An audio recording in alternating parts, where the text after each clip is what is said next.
एक नदी के किनारे एक जामुन के पेड़ पर एक बंदर रहता था। उस पेड़ पर बहुत ही मीठे मीठे जामुन लगते थे।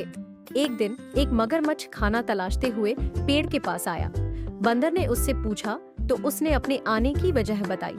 बंदर ने बताया कि यहाँ बहुत ही मीठे जामुन लगते हैं और उसने वो जामुन मगरमच्छ को दी। उसकी मित्रता नदी में रहने वाले मगरमच्छ के साथ हो गई।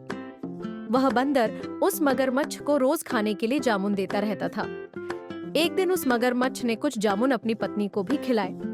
स्वादिष्ट जामुन खाने के बाद उसने यह सोचकर कि रोजाना ऐसे मीठे फल खाने वाले का दिल भी खूब मीठा होगा, उसने अपने पति से कहा कि उसे उस बंदर का दिल चाहिए और वो इसी जिद पर अड़ गई। उसने बीमारी का बहाना बनाया और कहा कि जब तक बंदर का कलेजा उसे मिलेगा तो वो ठीक हो पाएगी। पत्नी की जिद से मजबूर हुए मगरमच्छ ने एक चाल चली और बंदर से कहा कि उसकी भाभी उसे मिलना चाहती है। बंदर ने कहा कि वो भला नदी में कैसे जाएगा। मगरमच्छ ने उपाय सुझाया कि वह उसकी पीठ पर बैठ जाए ताकि सुरक्षित उसके घर पहुंच जाए। बंदर भी अपने मित्र की बात का भरोसा कर पेड़ से नदी में कूदा और उसकी पीठ पर सवार हो गया।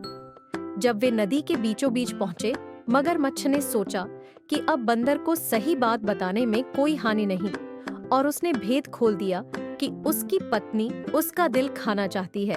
बंदर का दिल टूट गया।